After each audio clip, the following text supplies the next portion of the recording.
बहुत बहुत स्वागत है आप सभी का अपने इस online YouTube channel advance learning institute में। आज हम लोग देख रहे हैं एक पर्यावरण का टॉपिक, पर्यावरण मतलब ईबीएस, और इसका ये थर्ड टॉपिक है पोषण का। पोषण टॉपिक जो चल रहा है इसमें मैंने आपको प्रोटीन पढ़ा दिया है, इसके बाद कार्बोहाइड्रेट पढ़ा दिया है, और आज ये तीसरा वीडियो अपलोड कर रहा हूँ बसा यानी कि फैट। ठीक है, वीडियो ज़्यादा लंबा नहीं करूँगा, मैं 10 मिनट में आपको वीडियो पूरा बसा के बारे में बता दूंगा। इंपॉर्टेंट क्वेश्चन क्या आते हैं इससे वो भी बता दूंगा। ठीक है, इसके बाद जो नेक्स्ट वीडियो आएगा पोषण का वो आएगा आपका विटामिन पर, उस पर कई सारे क्वेश्चन बनते हैं। चलिए शुरू करते हैं। अगर चैनल को आप लोग ने सब्सक्राइब ना किया हो तो सब्सक्राइब कर लीजिए, ठीक है, और बेल आइकन भी प्रेस कर लीजिए, जिससे आपको ये वीडियो जो है इम्पोर्टेंट मैं आपको भेजता रहूँ। ये जो टॉपिक है ये इम्पोर्टेंट है आपके वर्ग 3 के लिए, पुलिस के लिए, स्पेशली आपकी एमपीपीएससी जो है, एमपीपीएससी के 2020 के ये सिलेबस में है। ठीक है, तो चलिए शुरू करते हैं। मतलब जो पोषण होता है ना, तो उसके लिए सबसे इम्पोर्टेंट क्या होता है आपका कार्बोहाइड्रेट, और दूसरा प्रोटीन, और तीसरी की बात कर रहा हूँ मैं आज फैट। ठीक है, फैट मतलब बसा, बसा फैट, या इसे लिपिड भी अपन बोलते हैं। ठीक है, इसको फैट बैग्स भी बोलते हैं, स्टेरॉइड भी बोलते हैं, कोलेस्ट्रॉल भी बोलते हैं, तो कई नामों से इसे अपन लोग जानते हैं। ठीक है, जो बसा होता है ना, ये दो चीज़ों का मिश्रण होता है। कौन कौन सा? एक होता है ग्लीसरॉल और एक होता है फैटी एसिड। ध्यान रखिएगा, एक होता है ग्लीसरॉल और दूसरा होता है फैटी एसिड। इसमें दो समूह पाए जाते हैं, दो ग्रुप पाए जाते हैं, दो चैनें पाई जाती हैं, ये ध्यान रखिएगा, इससे क्वेश्चन बनेगा। एक होता है कार्बोक्सिलिक ग्रुप COOH, और एक होता है आपका हाइड्रोकार्बन चेन जिसे अपन बोलते हैं HC। ठीक है, मतलब हाइड्रोजन और कार्बन। तो दो चीज इसमें पाई जाती हैं, एक कार्बोक्सिलिक ग्रुप और एक होता है हाइड्रोकार्बन चेन, और इस दो चीज़ों से मिलकर बना होता है ग्लिसरॉल और फैटी एसिड से। ठीक है, चलिए इसको अपन दो तरह से समझते हैं। जो बसा है उसको दो वर्गीकरण उसका करते हैं अपन लोग। एक हो गया संतृप्त बसा, एक हो गया असंतृप्त बसा। संतृप्त बसा ऐसा जो मतलब जो घुला हुआ हो, असंतृप्त जो घुला हुआ ना हो, जिसमें एकल बंध होता है वो संतृप्त होता है। ठीक है, सिंगल बॉन्ड जिसमें होता है ऐसा केवल वो होता है संतृप्त वसा। असंतृप्त वसा कैसा होता है? जिसमें डबल बॉन्ड होता है। ठीक है, द्विबंध होता है, सामान्य ताप पर ठोस होते हैं। सामान्य ताप पे क्या होते हैं? ठोस होते हैं। 25 डिग्री सेल्सियस जो सामान्य ताप होता है, कमरे का ताप। देखिए इस पर एक क्वेश्चन आया था, अपन लोग बोलते हैं कमरे का ताप, तो कमरे का सामान्य ताप कितना होता है? 25 डिग्री सेल्सियस। इसको ध्यान रखिए, कमरे का ताप मतलब 25 डिग्री सेल्सियस पे जो ठोस होते हैं वो संतृप्त वसा कहलाते हैं। जैसे कि आप इसका एग्जाम्पल दे सकते हैं, घी जैसे होता है, आप लोग देखेंगे कि वो हल्का जमा हुआ होता है, थोड़ा हल्का ठोस होता है। जैसे कि डालडा आप लोग जानते होंगे, डालडा, ये सब क्या होते हैं? संतृप्त वसा में आते हैं। फिर सामान्य ताप पर ये द्रव होते हैं। ये सामान्य ताप पे क्या होते हैं? द्रव होते हैं, लेकिन ये क्या होते हैं? ठोस होते हैं। इसका गलनांक उच्च होता है। गलनांक उच्च होता है क्योंकि ये ठोस होते हैं, इसलिए इसका गलनांक क्या होता है? उच्च होता है। और इनका गलनांक क्या होता है? निम्न होता है। एग्जाम्पल, जैसे ये डालडा हो गया, बटर हो गया, घी हो गया, जो जमा हुआ होता है, हल्का ठोस होता है, उसे संतृप्त वसा कहते हैं। जैसे कोई भी ऑयल हो गया, वो क्या हो गया? असंतृप्त वसा हो गया। ठीक है, इस चीज़ को ध्यान रखिएगा। दो प्रकार के अपन लोग वसा पढ़ लिए, संतृप्त वसा और असंतृप्त वसा। इसमें क्वेश्चन कैसे आएंगे वो मैं बता देता हूँ आपको।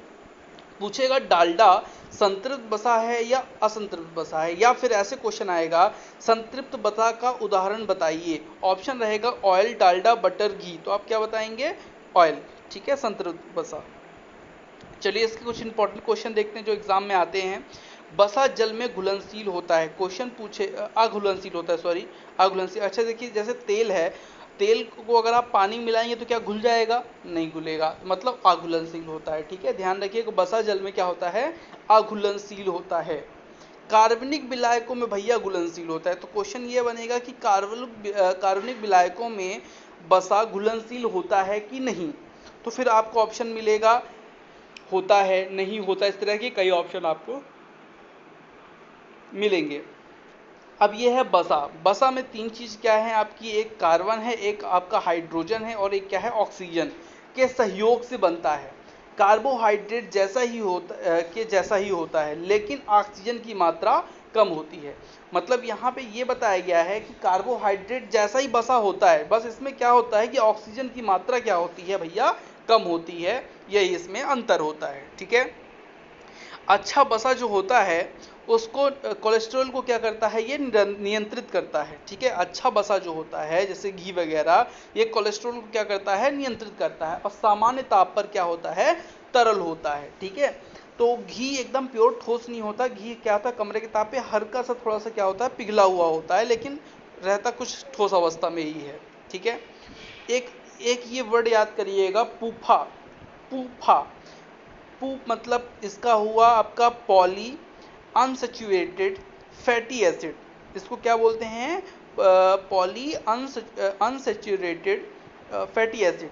जैसे अखरोट हो गया, आप लोग देखे होंगे कि अखरोट होता है, उसका जो तेल अगर निकालें अपन लोग तो पहले क्या होता है, कड़ा होता है, लेकिन उससे क्या होता है, तेल तो निकलता है ना, मतलब कहीं ना कहीं उसके अंदर क्या है, बसा है। ठीक है, इसी तरह सोयाबीन, आप लोग जैसे जानते हो कि रिफाइंड ऑयल आता है, वो सोयाबीन का ही तेल होता है। ठीक है, मूंगफली ऑयल जो होता है तो सोयाबीन का तेल होता है। तो ये क्या होते हैं, आपके पूफा कहलाते हैं, मतलब पॉली अनसैचुरेटेड फैटी एसिड कहलाते हैं। ठीक है, फिश हो गई, फिश का भी तेल निकलता है, तो ये सब इसी में आते हैं। ठीक है, इसमें क्या होता है, एक से ज़्यादा बॉन्ड होते हैं। ठीक है, बॉन्ड होते हैं।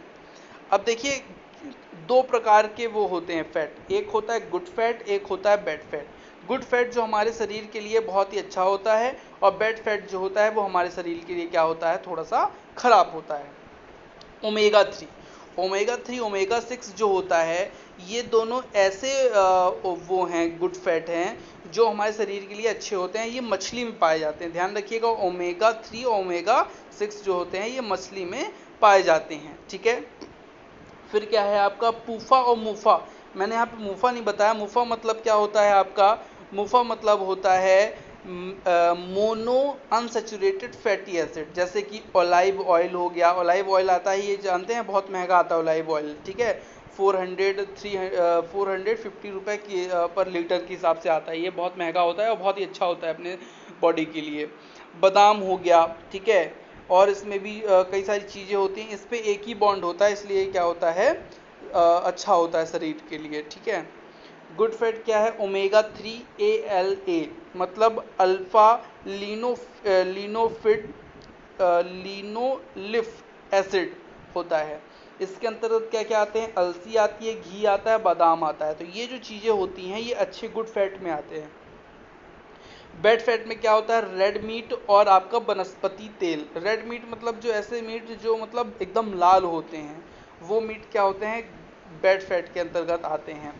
जैसे मान लीजिए जो साधारणतः मीट होते हैं, जहाँ तक मुझे मालूम है, हालांकि मैं ज़्यादा जानता नहीं हूँ इसके बारे में, लेकिन जो मीट होता है वो एकदम रेड नहीं होता, वो वाला मतलब गुड फैट के अंतर्गत आता है। और जो जैसे मछली वगैरह हो गई, गुड फैट में आते हैं। जो एकदम रेड मीट होता है ना, वो क्या होता है, बेकार होता है बॉडी के लिए। ठीक है, और वनस्पति तेल जैसे मतलब डालडा, तो ये डालडा भी अपने बॉडी के लिए क्या होता है भैया, खराब होता है। ठीक है, तो ये रहा, आज मैंने आपको बता दिया बसा। बसा को पढ़िए, इसको इम्पोर्टेंट क्वेश्चन इतना अगर आप पढ़ लेते हैं तो बसा जो है वो क्वेश्चन में आपके मतलब परीक्षा में जो क्वेश्चन पूछे जाएंगे बसा के, वो निश्चित तौर पे इससे फंस जाएंगे। ठीक है, तो आज की वीडियो के लिए आपको इतना ही रखता हूँ।